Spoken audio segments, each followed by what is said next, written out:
The council chamber stretched across 3 kilometers of gleaming metal and crystal, its dome revealing the swirling nebula beyond. Representatives from 12 species sat in their specialized environmental pods, each one carefully designed to keep its occupant alive in the shared atmosphere. The air itself was a compromise, a thin mixture that barely satisfied anyone, but kept everyone breathing. Ambassador Zexthul of the Altarian Empire floated in his methane-filled sphere, tentacles dancing across holographic displays as he presented the case for humanity's membership in the Galactic Federation.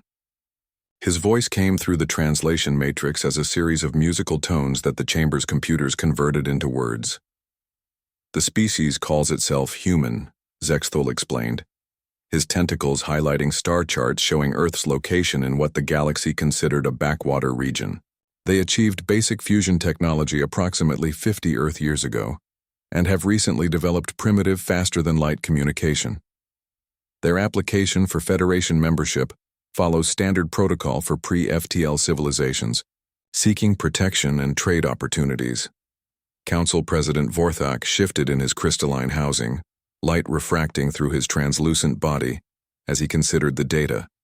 As a member of the ancient Vorthak collective, his species had overseen galactic politics for nearly 10,000 years. They had seen hundreds of primitive species apply for membership, and the process was always the same.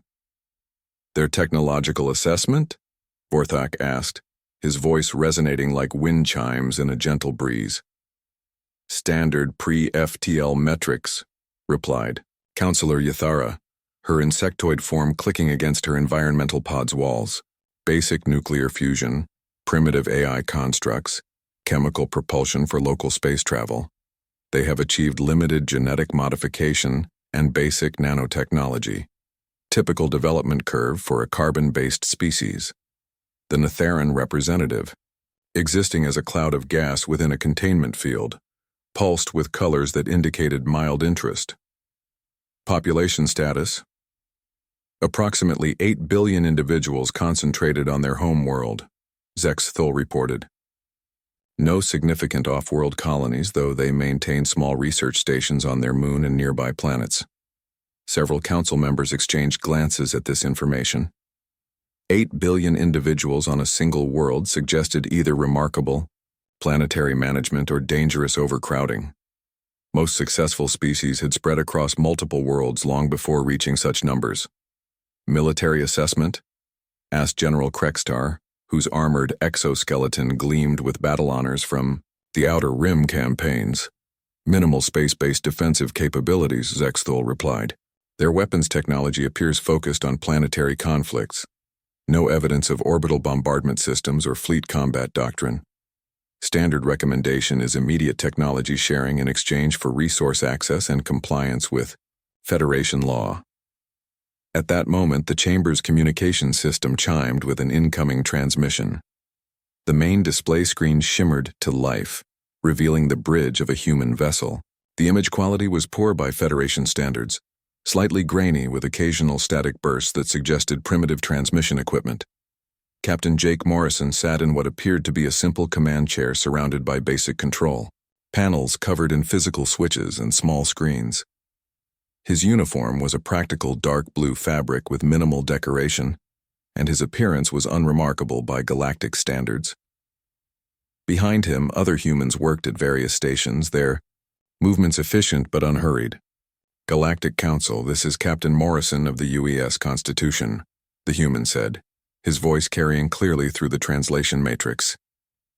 We have arrived at the designated coordinates and are requesting permission to dock at your station. Vorthak activated his communication array. Permission granted, Captain Morrison. You will be assigned Docking Bay 7. Please be advised that station gravity is maintained at standard galactic norm, approximately 60% of your world's surface gravity. Understood, Council President. We appreciate the accommodation. The transmission ended, and the council members began discussing the standard integration procedures. The process was well established. New species would receive basic technology packages in exchange for raw materials and agricultural products. Their military would be assessed and integrated into Federation defense networks. Cultural exchange. Programs would introduce them to galactic civilization. 2 hours later, Captain Morrison and his delegation arrived in the council chamber. The humans walked with steady, measured steps despite the reduced gravity, showing none of the bouncing or floating movements typical of species adjusting to lighter conditions. Dr. Lisa Barrett, the expedition's xenobiologist, carried a simple tablet device and looked around the chamber with obvious curiosity, rather than the awe most new species displayed. Lieutenant Commander Pete Williams maintained a professional posture that suggested military training, though his equipment appeared basic by Federation standards. "Welcome to the Galactic Federation," Vorthak began, his crystalline form pulsing, with formal greeting patterns. "Your species has been preliminarily approved for membership pending standard assessments and integration protocols." Captain Morrison nodded respectfully. "We're honored by the opportunity to join the galactic community. Earth looks forward to peaceful cooperation and mutual benefit." As the formal presentations continued, the humans displayed what the Council considered appropriate humility and eagerness to learn. Dr. Barrett asked questions about Federation science and technology, with the enthusiasm typical of primitive species encountering advanced civilization. The proceedings followed the expected pattern until approximately 1 hour into the ceremony. The station's gravity generator, a massive system that maintained artificial gravity throughout the 3-kilometer structure, began emitting warning signals. Chief Engineer Amy Rodriguez, who had been quietly observing from the human delegation, tilted her head slightly as she heard the subtle changes in the station's background hum. Within moments, the gravity fluctuated wildly. Federation representatives grabbed emergency supports as the artificial gravity spiked to nearly twice normal levels. Several of the more delicate species, including the Netharan gas form and the lightweight Pixari, found themselves in immediate distress as their environmental systems struggled to compensate. Emergency alarms blared throughout the chamber as station technicians scrambled to address the malfunction. The gravity continued to climb, reaching levels that threatened to crush the environmental pods containing several council members. Amy Rodriguez stood up from her chair and walked calmly toward the chamber's maintenance access panel. The increased gravity, now approaching Earth normal levels, seemed to have no effect on her movement. She opened the panel with a simple tool from her belt and examined the system's basic mechanical components. "Looks like a feedback loop in the primary stabilizer," she said conversationally to Captain Morrison. "The magnetic containment is fighting the gravitational compensators instead of working with them." While Federation technicians worked frantically at their advanced control systems, Amy reached into the panel and manually adjusted 3 mechanical switches. The gravity immediately stabilized at standard Federation levels, and the emergency alarms fell silent. The council chamber remained quiet for several long moments as the Federation representatives processed what they had witnessed. None of their DNA species could survive in the gravity levels that had threatened the station, yet the humans had seemed completely unaffected. Moreover, their engineer had diagnosed and repaired the malfunction using basic mechanical knowledge, while their own advanced systems had failed to find a solution. Ambassador Zexthul's tentacles curled with what his species displayed as concern. "That was most impressive, Chief Rodriguez.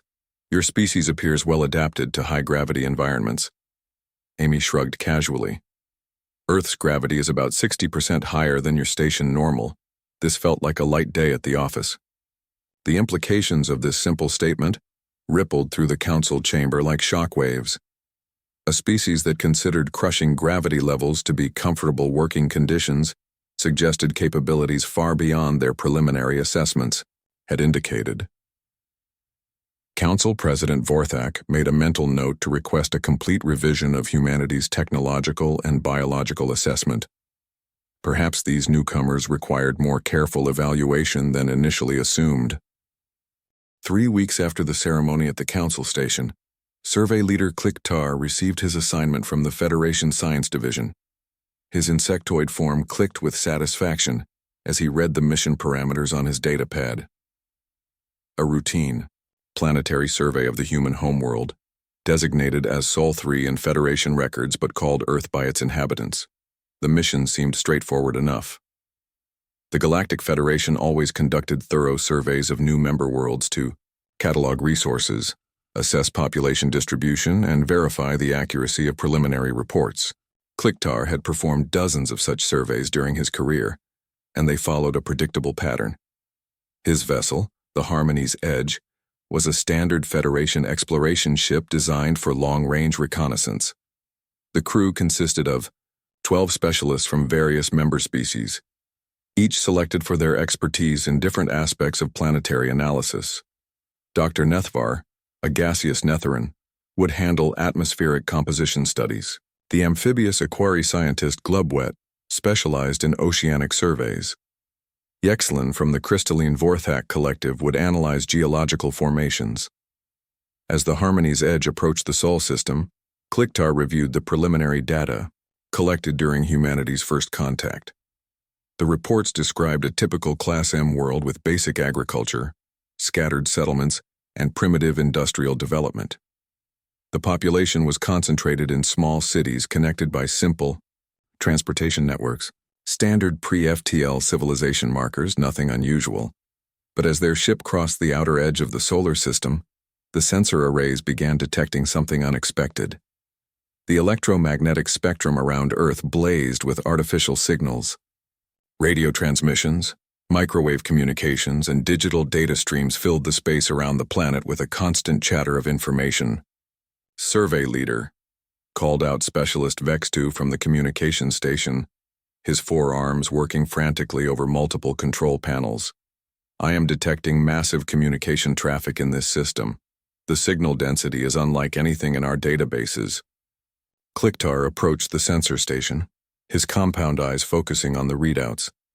The numbers made no sense according to standard Federation models. Are you certain these readings are accurate? Triple-checked Survey Leader. The planet is generating more electromagnetic activity than most Federation core worlds. As the Harmony's Edge moved closer to Earth, the scope of human civilization became increasingly apparent. The night side of the planet glowed with artificial illumination, creating vast networks of light that stretched across entire continents. During the day, the survey team observed massive engineering projects, canals that redirected major rivers, transportation systems that spanned thousands of kilometers, and urban areas that covered enormous territories. Dr. Nethvar's atmospheric analysis revealed something equally surprising. Survey Leader, the planetary atmosphere contains clear evidence of large-scale industrial activity. Carbon dioxide levels indicate significant fossil fuel consumption, while the presence of various synthetic compounds suggests advanced chemical manufacturing. Population estimate? Kliktar asked, though he was beginning to suspect the preliminary reports had been seriously incomplete. Based on urban area analysis and energy consumption patterns, replied Yexlin. Initial estimates suggest a population in excess of 8 billion individuals. The survey team fell silent. 8 billion individuals on a single world was unprecedented. In galactic civilization, most species spread across multiple planets long before reaching even 1 billion individuals on their homeworld.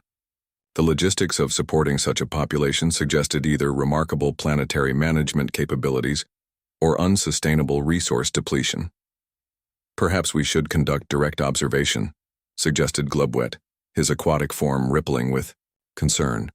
The oceanic surveys might provide clearer data.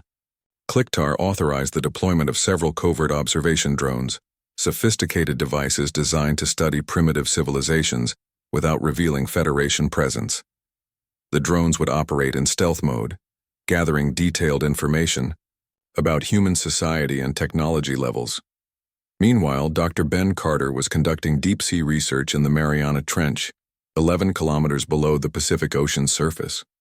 His submersible, the Deep Explorer, was a human-built vessel designed to operate in the crushing depths where pressure reached over 1,000 times standard atmospheric levels. Carter had been studying thermal vents and their unique ecosystems for the past 6 months, work that he considered routine, despite operating in conditions that would instantly destroy any known Federation technology. The Federation survey drone detected Carter's submersible and immediately classified it as an Unidentified deep-sea vehicle. The drone sensors indicated that the human craft was operating at depths that should be impossible for any known technology to survive. The pressure levels alone should have crushed any conceivable hull design, yet the submersible moved through the abyssal depths with casual efficiency. Carter noticed the unusual object on his sonar displays and maneuvered closer to investigate. The Federation drone, despite its advanced stealth systems, appeared as a clear contact on the human detection equipment. Carter documented the encounter in his research log as an interesting but not unprecedented discovery. Day 143, he recorded. His voice calm and professional despite operating under enough water pressure to flatten most Federation starships. Encountered unidentified deep-sea vehicle at depth of 10,800 meters. Object appears to be artificial construction, possibly experimental research craft. Shape and movement patterns suggest advanced propulsion system. Will continue monitoring during remaining dive operations. The Federation drone's operators watched in amazement as Carter's submersible continued its research mission, collecting samples from thermal vents and documenting deep-sea life forms. The human scientist treated the crushing ocean depths as a normal working environment, showing no signs of stress or concern about the extreme conditions. Back aboard the Harmony's Edge, the survey team compiled their findings with growing alarm. The preliminary reports had described humanity as a typical pre-FTL civilization with basic technology and small population centers. Instead, they had discovered a species that had completely reshaped their entire planet, supported a population larger than most galactic sectors, and routinely operated in environments that the Federation considered uninhabitable death zones. Survey leader, Dr. Nethvar reported, his gaseous form pulsing with agitation. The atmospheric analysis indicates that humans have altered their planet's entire climate system. They have redirected weather patterns, modified ocean currents, and created artificial ecosystems across multiple continents. Yexelin added her geological findings. The planetary surface shows evidence of mining operations on a scale we have never observed. They have extracted resources from depths that our own mining technology cannot reach, and they have done so while maintaining surface habitability. Glubwet's oceanic survey revealed perhaps the most disturbing discovery. Survey leader, the humans routinely operate in oceanic environments that would kill any known Federation species. Their deep-sea research craft function at pressures that exceed our military submarine specifications. Kliktar considered the implications of their discoveries. Humanity had been classified as a primitive species seeking Federation protection and technology sharing. Instead, they appeared to be a civilization that had already surpassed many Federation capabilities through sheer determination and adaptation to extreme environments. The survey report would require complete revision. The Galactic Council needed to understand that humanity might not be the typical pre-FTL species they had assumed. These creatures had evolved on a world that the Federation would classify as a hostile environment, and they had not merely survived, but thrived beyond all expectations. As the Harmony's Edge prepared to return to Federation space, Kliktar made one final observation entry in his log. Recommend immediate reassessment of human capabilities. This species may represent unknown factors in galactic civilization development patterns. 6 months after the Federation Games, emergency alarms screamed through every council chamber and command center across galactic space.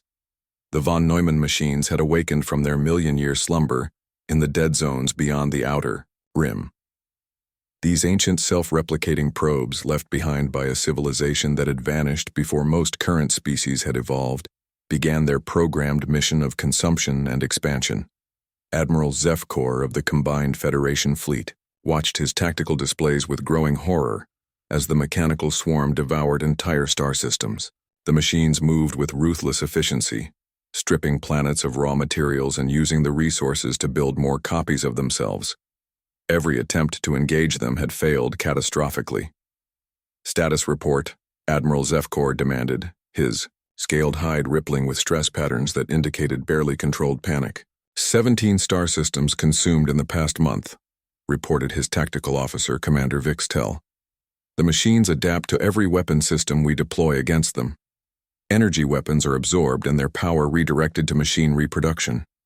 Kinetic weapons are processed as raw materials. Even our most advanced antimatter warheads only slow their advance temporarily. The von Neumann swarm had grown exponentially with each system they consumed.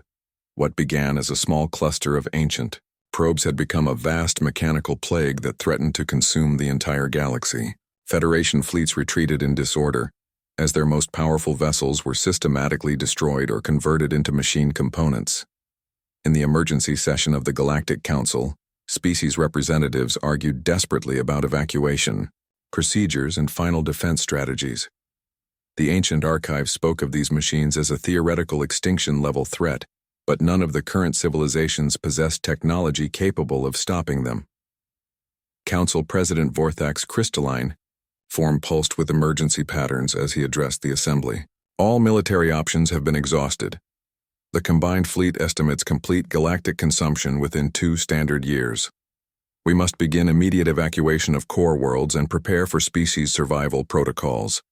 Ambassador Zex Thul raised a trembling tentacle. What of the newer member species? Perhaps they possess unconventional approaches that our established methods have overlooked. The suggestion was desperate, but the Council had few alternatives remaining. Messages were sent to all member worlds requesting any possible assistance, no matter how primitive or unlikely to succeed. On Earth, Admiral Susan Hayes received the Galactic Distress Call while reviewing routine patrol reports at the Pacific Naval Command Center. The human fleet consisted of converted civilian vessels and basic military craft that looked crude compared to Federation technology. Most were industrial ships pressed into service for Earth's modest space operations. Hayes studied the von Neumann threat assessment with the calm professionalism that had characterized her 30-year military career. The mechanical swarm's capabilities were impressive by galactic standards, but she had seen similar challenges during humanity's expansion into hostile solar environments. Contact the UES prospector, Hayes instructed her communications officer. Captain Roberts should be finishing his asteroid mining operations in the belt. The UES prospector was not a warship by any conventional definition. Built for deep space, industrial operations, the vessel was essentially a massive fusion engine with crew quarters, mining equipment, and processing facilities attached. Captain Dan Roberts had spent the past decade using the ship to strip mine asteroids and small moons, turning raw space debris into useful materials. Captain Roberts received his new orders while his ship was in the process of completely disassembling a metallic asteroid. The mining operation used focused energy beams to vaporize rock and metal, then processed the resulting materials through industrial refinement systems. The entire asteroid would be gone within a few days, converted into refined metals and construction materials. Galactic crisis situation, Roberts read from his orders display. Self-replicating machines threatening Federation space. Request immediate assistance.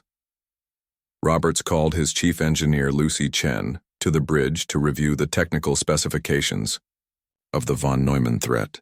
Chen had designed most of the prospector's mining systems and understood their capabilities better than anyone else in human space. Looks like standard replication technology, Chen observed, studying the machine designs that Federation scientists had provided. Basic molecular assembly, adaptive programming, resource conversion protocols. Pretty much what we deal with every day in the mining operations. Threat assessment? Roberts asked. Well, they're designed to consume raw materials and build copies of themselves, Chen replied. Our mining lasers are designed to vaporize raw materials and process them into useful products. Should be a fairly straightforward competition to see who can process matter faster. The UES prospector departed for the crisis zone with minimal preparation. Roberts treated the mission as a routine industrial operation, no different from clearing a debris field or processing a difficult ore deposit. The ship's mining equipment was already optimized for dealing with large quantities of self-organizing matter. When the prospector arrived at the edge of von Neumann space, Federation observers expected to witness another heroic but futile sacrifice. The human vessel appeared hopelessly outmatched against the vast mechanical swarm that had destroyed entire battle fleets. Captain Roberts opened communications with the Federation command ship. This is the prospector requesting clearance to Begin industrial operations. We'll need about a 6-hour window to process the immediate area. Admiral Zefkor responded with barely controlled desperation. Captain Roberts, you are facing an extinction-level threat that has destroyed our most advanced military forces. This is not an industrial operation. Understood, Admiral, Roberts replied calmly. But from an engineering perspective, we're looking at a resource conversion competition. Our equipment is designed specifically for this type of work. The prospector engaged its primary mining systems and accelerated directly toward the center of the von Neumann swarm. The ship's fusion engines pushed it to velocities that would have been considered reckless by Federation standards, but Roberts treated high-speed approaches as routine mining procedure. The von Neumann machines detected the approaching vessel and moved to intercept it with the same adaptive strategies that had destroyed Federation warships.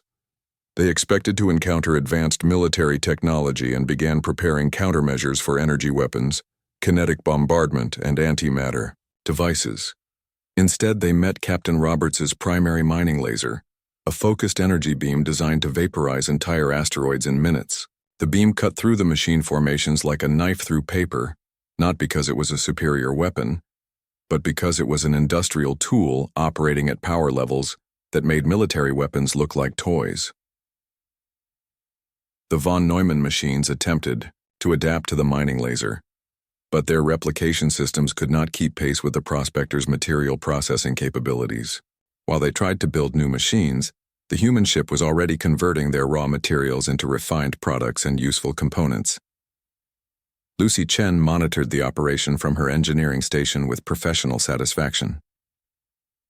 Processing. Rate is holding steady at standard efficiency. Should have this debris field cleared within the estimated time frame. Captain Roberts treated the galaxy-threatening machine swarm as a minor obstacle to his mining schedule, and the ancient von Neumann probes discovered that they had encountered something far more dangerous than a military force, human industry operating at normal capacity. The von Neumann crisis ended not with a climactic battle, but with Captain Roberts filing a routine completion report. The UES prospector had processed the entire machine swarm in less than 8 hours, converting the ancient threat into useful construction materials and rare metals. The Federation fleet watched in stunned silence as their galaxy-ending catastrophe became industrial inventory. Admiral Zefkor received Roberts' final transmission with the same professional calm that had characterized the entire operation. Processing complete, Admiral. We've cleared approximately 47 cubic light hours of mechanical debris and converted it into standard construction materials. The refined metals are available for Federation use if you need them. The Galactic community struggled to process what they had witnessed. Their most advanced military technology had been helpless against the von Neumann machines, yet a human industrial vessel had treated the crisis as routine maintenance. The implications were staggering, but before anyone could fully analyze them, a new emergency arose. Deep space monitoring stations detected massive energy signatures approaching from outside the galaxy. The readings indicated a fleet of unprecedented size and power, moving at velocities that exceeded anything in Federation records. Within days, the invasion force crossed the galactic rim and began systematically destroying outer colonies with weapons that reduced entire planets to cosmic dust. The Galactic Council convened an emergency session as reports flooded in from the frontier regions. The invaders possessed technology that made the von Neumann machines look primitive. Their ships were the size of small moons, protected by energy shields that absorbed direct stellar output, and armed with weapons that could ignite atmosphere and boil oceans. Council President Vorthak addressed the assembly with crystalline patterns that indicated complete despair. The invasion fleet has destroyed 43 worlds in the past week. Our defensive fleets cannot even damage their smallest vessels. This threat exceeds our capacity to respond. The Federation representatives sat in their environmental pods, discussing evacuation plans and final messages to their homeworlds. Some species began preparing suicide protocols rather than face capture by the unknown invaders. The galactic civilization that had endured for millennia faced complete annihilation. Ambassador Zexthal's tentacles trembled as he made the final desperate suggestion. Perhaps we should contact the human homeworld directly. They're industrial, capabilities proved effective against the von Neumann threat. The Council agreed with the resignation of the condemned. Earth was contacted not with hope for salvation, but simply to inform humanity that their new galactic membership would end with universal extinction. Admiral Susan Hayes received the Federation message while reviewing Earth's standard defensive protocols. The invasion force described in the galactic reports was certainly impressive, but Hayes had dealt with similar challenges during humanity's expansion into hazardous stellar environments. The technology levels were advanced, but not beyond human engineering capabilities. Dr. Carol Mitchell, Earth's new ambassador to the galactic community, prepared to address the Galactic Council via secure transmission. Mitchell had spent her career studying interspecies relations and had been carefully observing Federation politics since humanity's membership began. What she had learned disturbed her. The Federation species were individually advanced, but collectively fragile. They had developed sophisticated technology and complex civilizations, but they had also become dependent on galactic stability and cooperative defense arrangements. When faced with truly overwhelming threats, they lacked the fundamental resilience that humanity took for granted. Ambassador Mitchell's transmission reached the Council chamber as the representatives discussed their final options. Her image appeared on the main display screen, and her calm demeanor contrasted sharply with the panic that filled the chamber. "Galactic Council," Mitchell began. "We have reviewed the invasion threat and determined that Earth can provide effective assistance. However, before we proceed, there are some things about humanity that the Federation needs to understand." Council, President Vorthak responded with desperate hope. "Ambassador Mitchell, any assistance would be greatly appreciated. Our situation is beyond critical. The first thing you need to understand," Mitchell continued, "is that everything you have observed about humanity represents us operating at minimal capacity. The ships you have seen are civilian vessels, not military craft. The humans who have participated in Federation activities are volunteers and researchers, not trained specialists. The technologies we have demonstrated are commercial applications, not advanced systems." The Council members exchanged glances of confusion. If humanity had been holding back their capabilities, why had they presented themselves as a primitive species seeking Federation membership? Mitchell anticipated their confusion. "Earth learned early in our history that displaying true strength often provokes fear and conflict. Our approach to galactic politics follows the same principle we use when dealing with developing civilizations on our own world. We remain careful, measured, and protective." Ambassador Zexthul's tentacles curled with growing understanding. "You have been observing us for approximately 300 Earth years," Mitchell confirmed. "We have maintained deep space monitoring networks throughout this galactic region. We joined the Federation not for protection or technology, but to ensure galactic stability and protect younger species from threats they cannot handle alone." The implications of this revelation rippled through the Council chamber. Humanity had been watching galactic civilization develop while maintaining hidden defensive networks. They had joined the Federation as protectors, not as protected. At that moment, new emergency alerts began flooding the communication systems. The invasion fleet had accelerated their advance and would reach the core worlds within days. The Council faced immediate extinction. Ambassador Mitchell reached for a small device on her desk and spoke two words that would change galactic history forever. Code Aurora. Across the galaxy, concealed human monitoring stations that had operated in stealth mode for centuries suddenly powered up to full operation. Hidden defensive installations that had been camouflaged as natural phenomena revealed their true nature. The vast network of protective systems that had quietly guarded Federation space for generations came online simultaneously. The invasion fleet, expecting to encounter the same fragile civilizations they had easily destroyed, instead found themselves facing defensive networks that operated on principles they had never encountered. Human technology did not rely on elegant solutions or efficient energy use. It was built for overwhelming force application and absolute reliability under extreme conditions.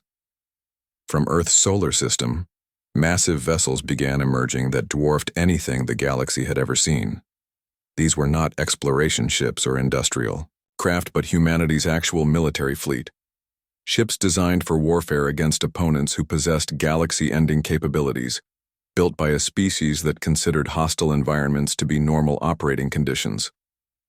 The lead vessel, Earth, defense ship Indomitable, established communication with the Galactic Council. Fleet Admiral Kevin Clark's image appeared on screens throughout Federation space, his expression carrying the calm confidence of someone who had prepared for exactly this situation. This is Admiral Clark of the Earth Defense Force. The invasion fleet has been contained and will be processed according to standard threat elimination protocols. Federation worlds are secure. The galaxy finally understood the truth. Humanity had not been trying to impress anyone with their capabilities. They had been trying very carefully not to frighten their neighbors while secretly ensuring their protection. The species that the Federation had welcomed as primitive newcomers were actually their guardians, and they had never been alone in the vast darkness of space. The annual Federation Games took place on the neutral world of Nexus Prime, a carefully maintained planet designed specifically for interspecies competition. Council President Vorthak stood before the assembled representatives, his crystalline form refracting the arena's lights into spectacular patterns as he addressed the gathering. "Welcome to the 307th Federation Games." His voice resonated through the translation matrix. "These competitions celebrate the diversity and unity of our galactic civilization. 12 species will compete in challenges designed to test physical capability, mental acuity, and cooperative problem-solving." The arena itself was a marvel of Federation engineering, capable of adjusting environmental conditions to accommodate the various species' needs. Gravity could be modified in different sections, atmospheric composition could be altered instantly, and temperature zones could be precisely controlled to ensure fair competition for all participants. Colonel Kate Phillips stepped off the human transport vessel UES Endeavour and surveyed the competition facilities. Her team consisted of 4 specialists selected from Earth's military and scientific communities. Marine Sergeant Tony Garcia carried basic equipment in a simple pack, his movements confident despite the unfamiliar environment. Dr. Helen Wright, a physicist from the University of Colorado, looked around with obvious interest at the advanced Federation technology. Engineer Ryan Murphy examined the arena's construction with professional appreciation. The other 11 species had arrived in vessels that showcased their technological sophistication. The Altarian Empire's delegation emerged from a sleek ship that seemed to flow like liquid mercury. The crystalline Vorthak representatives traveled in a geometric vessel that appeared to be grown rather than built. The Insectoid Collective arrived in a hive ship that buzzed with constant activity.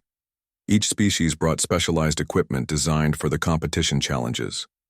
Environmental suits, advanced sensor arrays, gravity manipulation devices, and sophisticated communication systems filled their preparation areas. The human team unpacked basic camping gear, simple tools, and standard military supplies that looked primitive compared to the Federation technology surrounding them. The first day of competition consisted of traditional challenges designed to showcase each species' natural abilities. The low-gravity obstacle course favored the lightweight Pixari, whose feathered forms glided effortlessly through the aerial sections. The puzzle-solving challenges highlighted the analytical capabilities of the mechanical Nexari, whose computer-enhanced minds processed complex problems at incredible speeds. The team coordination exercises allowed the hive-minded collective to demonstrate their perfect synchronization.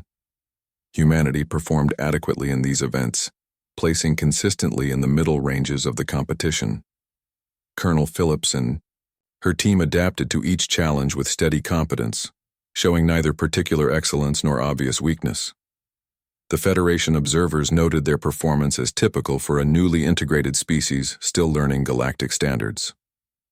General Krextar, the armored competition coordinator, announced the second day's events with obvious pride. "Tomorrow we will test advanced technological integration. Teams will navigate complex systems using Federation standard equipment and protocols. The technological challenges required participants to operate sophisticated Federation devices while solving multi-layered problems. Most teams spent hours studying the equipment manuals and practicing with the unfamiliar interfaces. The humans approached the technology with calm curiosity, examining each device carefully before use. When the human team encountered a malfunctioning gravity manipulator during one challenge, Ryan Murphy simply opened the device's housing and rewired its internal connections using basic electrical principles. The Federation judges were surprised by this direct approach, as most species relied on diagnostic computers and specialized repair protocols. Dr. Wright impressed the academic observers by solving a complex physics problem using paper calculations, instead of the provided quantum computers. Her mathematical approach was considered primitive by Federation standards, but her results were accurate and achieved in considerably less time than teams using advanced computational assistance. The competition's final challenge was traditionally considered the ultimate test of species capability. Torvin 7, a moon orbiting the arena's host star, served as the survival challenge location. The world featured extreme temperature fluctuations that ranged from freezing to scorching every few hours, a toxic atmosphere that corroded most materials, and an ecosystem filled with aggressive predatory creatures that had evolved in the harsh conditions. The survival challenge has been attempted by 43 species over the past century, General Krextar explained to the assembled teams. The current record for surface survival is 18 hours, achieved by the Nexari using full environmental protection systems. Most teams utilize remote drones or heavily shielded exploration pods. The Federation teams began preparing their advanced survival equipment, environmental suits rated for the moon's conditions, atmospheric processors, defensive weapons, and emergency evacuation systems filled their shuttles. The collective's hive ship deployed a small fleet of robotic explorers programmed with detailed survival protocols. Colonel Phillips reviewed the mission briefings and turned to her team. Looks like a challenging environment. Standard loadout should be sufficient. The human team requested permission to attempt the challenge without environmental suits. The competition judges assumed this was a translation error, as surviving on Torvin 7 without protection was considered impossible. When the request was clarified, General Krextar explained that the moon's conditions would kill any unprotected organic life within minutes. Dr. Wright consulted her portable computer and compared Torvin 7's environmental data with Earth conditions. Actually, this looks similar to some locations on our home planet. The temperature range is about the same as our polar regions during seasonal changes. The atmospheric pressure is lower than our mountain ranges, but within tolerance. The toxic compounds are comparable to some of our industrial areas. The Federation officials exchanged concerned glances.